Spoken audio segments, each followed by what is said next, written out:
hello to everyone and take the time to sit with all of you. Now, speaking of sitting, look who is joining us today. I got her kind of a little ledge that you attach to a glass surface, held together by some suction thingies. She's much better now. Thank you for your well wishes. And so she's posing and saying, "Mummy, get on with it." Um, So yeah, I mean, there's been a lot that's been happening. First of all, I want to acknowledge what's been happening. That's affected a lot of people in the states right now, and certainly those are the horrible cases of anti-Asian hate going on. I know there's a couple of tornadoes happening as well, and there are things going on all over the world. There's fear surrounding, the vaccines and blood clots, and there's just so many things going on. You know, I mean, there's something happening everywhere. It's always that way, but it just seems like these times don't know an off switch. But yeah, no, I first wanted to take the time to just acknowledge what's happening. Um, and I just felt heartbroken when I was seeing a friend of mine, an Asian American, an artist, and she's just been posting on her Instagram about what she's feeling and what she's going through. And um, really how none of this is new. I mean, if you think about it, just about every situation that's unfolding right now in the world has its roots and its origins in some unrecognized, unprocessed, you can't mitigate trauma, you can heal it, I guess. But unaddressed aspect of trauma in the collective, or some imbalance or some injustice that's just been allowed to perpetuate. And it just seems like, I know that a lot of people feel that these are the end times, but I would say this is certainly a time of judgment. Judgment not necessarily being the end of things, but judgment simply being this is a time where we are witnessing the full effect of our actions in the world. This is when we are being called to recognize all those seeds, all those generational cycles and patterns that have just not been addressed. And it's a maelstrom, or maelstrom. No, it's maelstrom, but it's a maelstrom of energy. And I could tell you this alignment's doing this, that alignment's doing that, that's going to do this. And you know what? It wouldn't actually tell you much as to how to deal with things, because that's all up here. What I have found is there is a much greater psychic, spiritual, metaphysical dynamic that is changing the way astrology operates in the world. Like the kind of prediction an astrologer would have made 20 years ago about the now just would not match what we're seeing and what we're experiencing. True, the broad strokes help. That's why there is a merit to this discipline. But when it comes to managing the day to day, when it comes to just being an embodied, conscious, autonomous being, responding the best you can in such times, it's not the stars that are going to give you answers. It's lived, real experience. And I've just been thinking about what's been getting me through undoubtedly some of the toughest times in my life. And I'm sure that a lot of you can say exactly the same thing. No one exactly has a great acclaim to that. And I hear from so many of you. I hear from, people who are worried they're never going to see the kids, or people who are physically unsafe and need to keep moving around, or people who are just confused, or people who just want to do something so that their kids don't have to carry their burdens. I hear from so many of you, and quite a lot of you come with some very dramatic things. Dramatic doesn't mean that you're overselling it, it really is just that dramatic. But what I find, is that the thing that really brings you home at the end of the day is the simple things, it's the basics. And I know, when you say it all the time, it sounds like a cliche, but when you take a simple thing and you really sit with it and you really work at it and you really do it, you'll understand what the magic is all about. The problem is right now, whether it's in spirituality, whether it's politics, whether it's technology, people think that you understand things from here.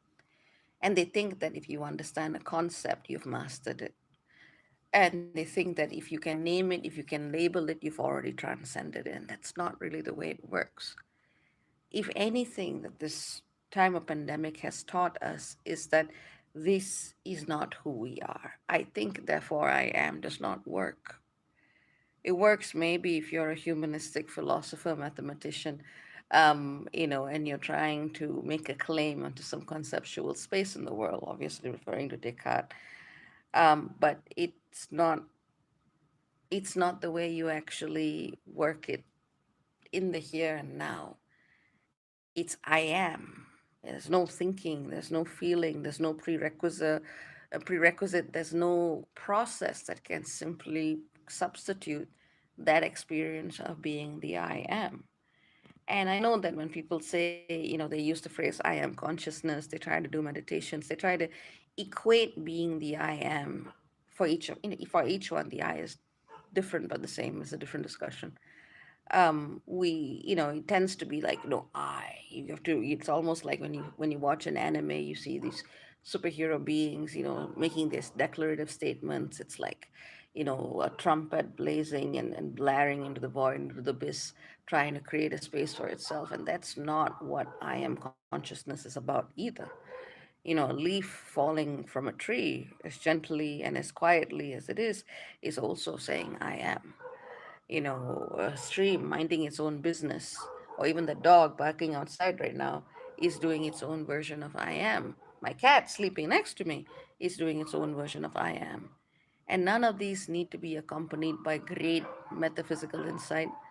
None of these need to be accompanied by, you know, a loud volume, a high intensity. It's sometimes a very quiet assertion of this is who I am and this is what I'm doing. And it's a kind of energy which I would say that to me is the remedy for the now, which of course does tie in with astrology. It's the sun conjunct Venus. And this is the kind of energy which asks us to truly embody our respective definitions of I am consciousness in the face of so many things. For me, it's obviously hanging out at my girl, gardening. I've gotten back into music. It's been a long time since I did anything with it. Because there was a moment a couple of days ago where I literally kept asking myself, what the heck am I doing here? Why am I even here right now? And I had to find something quite urgently that just grounded me back into my expression of being, my essence. And I just suddenly started composing. I used to do it a lot as a child.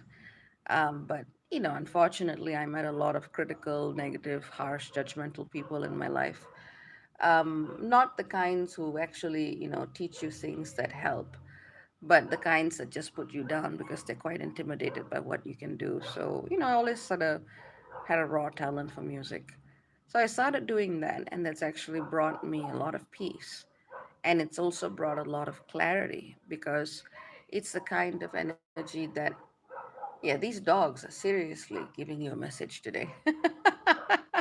They're never this loud, but it's the kind of energy that asks all of us to find that activity, that headspace, that being, that presence, that moment, you know, um, that just asks you to come back to that I am consciousness. When I first, when I first started my spiritual journey at a conscious level, I had a terrible teacher. And it was terrible because, and this has been a pattern in my life. um, People see that I have potential. They want to own me. They want to claim me. They want me to power their work or to give them legitimacy. And the moment I actually, because of my natural growth process, the moment I appear to be overtaking them, and I'm the kind of person when I'm loyal, I am loyal. I don't care about power differentials, loyalty first. But the moment I try to overtake them, not even consciously, just by a natural process of growth, they get insecure and then they start projecting or they kick me out or whatever, whatever. It's been a process that I've seen throughout my life. So, I've always tried to control that expression of being and self. And there have been different phases in my life where I've been very quiet and different phases where I've been very loud. And now I'm in the phase of my life where I'm just too damn tired to play any of those games. This is what I am. This is what it is. That's all, you know? So it's the kind of energy which, I'm expressing to you what I'm doing because I believe in leadership by example. It's not, again, it's not an intellectual process. The way I can help a person is to help them identify what is that I am space for themselves. And that is the kind of energy which, even for me, is if I can do it, I can teach someone else how to do it. If I can experience this, someone else can experience this. For the record, I do have a North Node and Vesta in Aries as well. So clearly, this is one of those things I came to do. But it's the kind of, and this is the message. This is the core message of this time. It's just, it's not about the intellect. It's not about what courses you took in some metaphysical discipline or philosophy or astrology or whatever. It's about just being able to maintain that frequency of what is unique to you and what is just you. So many people confuse finding their passion and finding their calling with finding themselves. The self is not an emotional experience, it's not even a physical expression. You can call it a metaphysical or a spiritual confluence of things, but it's an experience that goes beyond. And the closest way we can experience that is to try and go to that space of no mind and being completely in the flow of whatever it is that you are doing. So that's the kind of way that people have over time tried to experience this. But what I find is each person has a different route and each person has a different path to it. And that's where something that's a lot more personalized in terms of an approach can work. For some people, I am will be listening to music. For some people, will be composing music. For some people, it'll be playing with a cat. For some people, it'll be playing with a dog. For some people, it will be painting. For some people, it'll be reading. For some people, it'll be sleeping. Honestly, there's some people I know. When I look at them sleep, I actually get a little jealous because I'm not the most sound sleeper in the world. I'm always processing in my sleep and so on and so forth. But there's some people I look at and I just like, because I know they're absolutely at peace. But it's not a bad jealousy. It's more like damn it. But that'd be so cool if I could do that. But for some people their I am is found when they sleep. For some people it's when they smile. For some people it's when they cry. It's just so varied, It's just so varied. So yeah, I guess that's the core message of what I wanted to share with all of you today, especially since there's so much pain, there's so much trauma, there's so many things that can cause fear, disconnection, separation. But the thing about moving into an I am consciousness is to realize that that's when you have to be absolutely true, absolutely real, absolutely raw to the core of you.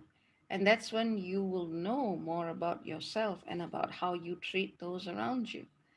Sometimes people see and use each other as batteries. That's a very enmeshed codependent pattern in relationships that, Hollywood and Disney have taught us to romanticize, in particular those two, but every culture has its variants. And when we actually become, absolutely honest, which is not about being blunt, it's not about being gentle, it's just being whatever you is at this moment in time, you will actually understand who are you? What can another person expect by being with you? What can you truly offer and stand to give someone else through your presence? And what do you also take by virtue of being whatever it is that you are? Because it's like I used to have this conversation with my brother because he's a Libra, I'm a Capricorn. And it's been a very interesting negotiation in power because obviously I'm someone who just, I know my space. But at the same, and I always felt very aware of that, because not wanting to take up too much space, not wanting to deny anyone, or not wanting to limit anyone what should be theirs. And my brother and I just kind of over the years un- came to the understanding is came to the understanding that when you are truly in alignment of what you are, no matter how intense that is, or no matter how large that space is, as long as you are where you need to be, you don't need to really worry about that. There's a natural understanding, a cosmic or universal understanding that a person has as to their expression when they truly sit with that flow and they just allow that flow to become them. And the problem is people try too hard to find that, you know. People try too hard to find that flow. They keep looking to external sources, external tools, external teachers, external this, external that, to find what's already inside of them. And this is where I would differ with a lot of people. I would say that medicine, that understanding, that experience is all there. It's already within. You don't actually need to go hunt it down somewhere in the ethers, or somewhere from a past life, or somewhere up in a mountaintop, in a cave, in a scroll guarded by seven gargoyles, whatever it is. You actually have everything that you need. And this is the one of the most liberating understandings of the age of Aquarius. But it's also what pisses the heck out of a lot of old things and old structures. Now, what we're also seeing is this one part of humanity and the planet that is wanting to move, that is wanting to shift, that is wanting to evolve into the next phase. And then there's another aspect of it that is desperately trying on to hold on to the past, or to actually create new forms of energy, new forms of technology that are still control matrices. It's the same logic in a different package. So sometimes people actually get misled in the name of progress, in the name of the new. They actually just recycle the same old patterns of control, but just in a shiny new version. And that's where a lot of seekers also get derailed from their experience. But these are just things that have come to mind. These are just things that I felt needed to be said. And you know what I'm like. I don't really come into this with a structured approach. When I try, I become hyper intellectual, which I don't really want for this kind of work. So it's more of a flow, it's more of a conversation, it's more of just allowing things to emerge. So, having said that, let's get into the hellos. Let's get to see who's here. Hello, 305 Capricorn. 305 Cap wants to know how I am. I am managing, doing my best as usual. How are you? Hello, Lexi. Hello, Luna. Hello, Michi. Hello, Sheena. Hello, Dr. Vidya. Hello, Nacha. Hello, Christine. Hello, Matt Titan. Hello, Dejin. Hello, D. Sadus. I said that right. Hello, VB. Oh, Lex is in class, but he said, told me to say hi. Okay, thank you, Luna. Thank you, Lex. Hello, Beauty Boy. Hello, Crystalline Crow. Let's see. Oh God, Luna. One of my cousins was murdered last week, so I've been really working on feeling everything that wants to come up, and also have been playing and letting myself feel joy. Honey, I know you can go through, I know you can manage it. I know that. I know who you are, but why? That's still intense. That's still, oh, please take care of yourself. That's the best thing I can say. But, my condolences. That's very intense. There we go. Let's continue. Hello, Davy. Hello, Sarah. Hello, All Things One Love. Hello, Coyote Prophet. My voice is a little thick today, so. Hello, Search. Let's see. All Things Love One says my Capricorn hubby doesn't sleep deeply or much at all. I can empathize. Hello, Ohene Nana. Hello, Kimberly. Hello, Monroe. Good to see you. Hello, Nora. Nora says, I feel like I've been using the outer things to kind of figure out the inner wisdom through reflection. What reflects back to me, can't decide if it's a good and natural thing or a detrimental one. Well, people use external tools and that's not a bad thing. But at some point, you're going to have to let go of the crutch. I mean, you can hold on to it, but the problem is it's like an able bodied person walking with a crutch. And I'm not meaning to be ableist here. If you need to walk with one, we need to walk with one. That's also okay, depending on your body. But let's say you've got an injury and you needed it for a while, and now you don't need it anymore. Why would you then still walk with a crutch? And the problem is, in terms of our collective relationship with spirituality and seeking, things have been structured in such a way that people are habituated to expect that they must have something external to find it. So as long as you are, taking your journey from something that you are drawn to do, as opposed to an internalized construct that society has told you you must follow, then go with that as long as it is still you deciding that you want to engage with it. Hello, Ray. Hello.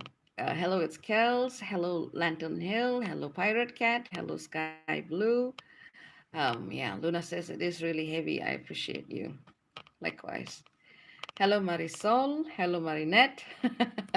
Marinette says, I'm a Capricorn and sleep way too much, lol. There's always one. Ah, let's see. Okay. Hello, Yessie. All right. Hello, Mina, who says Tamil. Yes, yes, I'm Tamil, at least by origin, genetically. Hello, Shirley. Hello, Sharon. Oh, don't worry. This is a live a live feed, so you can catch the replay. We're right now in the hello, so I've already said what I needed to say. Oh, here we go. Oh, here we go. Moonsglow says, I completely agree. Considering our existence and evolutions as purely mental is problematic, patriarchal, self-fulfilling prophecy. Problematic, patriarchal, self-fulfilling prophecy. Say that 10 times as fast as you can, which is not as helpful right now, to say the least. Yes, it's not helpful. Hello, Ariella. It's good to see all of you. Coyote says, Hell, priestess. Oh dear. I think that was meant to be a hello, but yeah.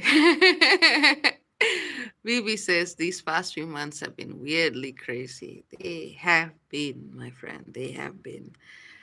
Uh, well, it's good to see all of you. And I know that things have not been. Oh, hang on. I know that things have just been very different, especially in terms of my work, but that's just because the world is different, you know? The world is different, the work changes. What else can I say? Becky says hello from California. Marinette says also hello, everybody, and hi, Dr. B. It's the first time they've been able to make it to one of my live videos. Fantastic. Crystalline says, this message you bring us tonight has been reinforced for me in many ways and over recently, so I know it's important. Thank you, Sky Priestess. You're most welcome. Just so you know, because I've been having so much of issues with my website name change. I am changing the name again just to skypriestess.com. And hopefully it's not going to go and create the issues that it did when I first did the name change. So just bear in mind, I'll make a quick announcement when that's up. Let's see. Becky Perez says, you helped me so much. Much love. And to you. Sheena Max says, Earl Grey is cuddling the iPad. Aww. That's cute. So, yes, that's what's going on. That's what I wanted to sit with you. Remember, we got a full moon coming up as well.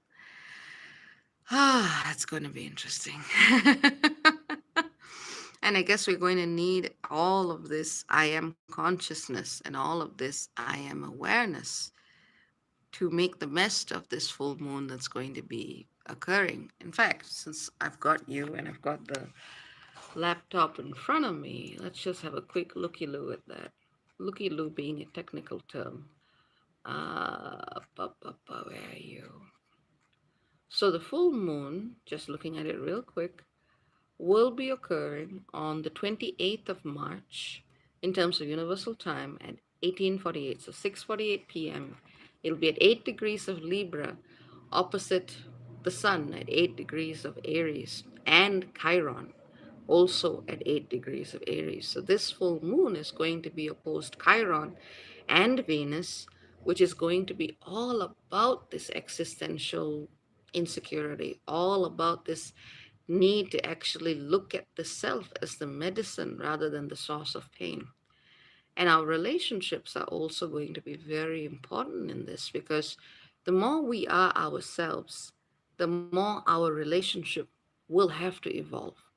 Because so many people are in relationships that are based on lies, that are based on illusions, that are based on fears of evolution. Because people change. When the karma between two individuals, or even between the different parts of the same individual changes, things move, and it's not the same person. So you're not in the same dance. Whether you're in a monogamous or a polyamorous relationship, same rules apply. So, this time of great self becoming and great truth telling is also going to have a big impact on those connections. Now, let's return back to the community here. Hello, Suzanne. Hello, Nalini. Hello, Dr. Vidya. Don't want full moon on top of this. I hear you. I hear you. I hear you. Nalini says lots of purging happening and insecurity around relationships. Yep. Crystalline Crow says, wait, myself as medicine rather than poison. That sounds amazing. That is mug worthy. Yes, finally a mug worthy phrase after some time. Those of you who are keeping track of my statements that should be on mugs, yes, that's a good one. Self as medicine rather than poison. But that's what we're working towards, and that's why this is so painful for all of us. We just need to be absolutely true to the heart of who we are, to the core of who we are. And it's painful for the ego, yes. It may even be painful for the emotions, especially if you know especially if a person has built their life on lies. But that's the only thing that we can do. That's literally the only medicine that we have right now. There, the reality is not going to immediately stop being reality at a collective level, because too many people are invested on disconnecting others from themselves. Whether it's a bad teacher, whether it's a government, whether it's some form of teaching, whether it's an institution, whatever it is, too much of society's life force and creative energy has been limited by that. And this is, yes, this is what's happening right now. We are all in an act of resistance. We are all in an act of resistance just by virtue of daring to be that which we are, you know? But that's what's happening. So take care of all of yourselves. Join the resistance by listening to your heart and being true to whatever that is. And yeah, I would say that is a wrap. Remember that sessions are ongoing. I have spaced out the days a lot because I need rest. So I've spaced out, session days greatly. There are not as many sessions open as before, but they are still open. If you want to find it, just go to www.theskypriestess.as.me, or just type in the words book a session with the Sky Priestess in Google and you will find me. For those of you who want to join Tier 23, know that this program will take at least 3 hours of work, usually a week. But for some people, if you process faster, you process faster. And that is a large energetic investment in me and in what I share. And for those of you who just want to contribute, which would be greatly appreciated, you can just go to www.paypal.me/the Sky Priestess. And if you need any information on that, just drop me a line. And for those of you who are looking for my email address, unsurprisingly, it's theskypriestess@gmail.com. Just remember to put the because some people Someone else took the other address. So that's about it. Take care. Very many blessings. Lots of love to all of you. And just remember, to thy own self be true. And hopefully that will see all of us through. All right. Ciao, ciao. Bye bye.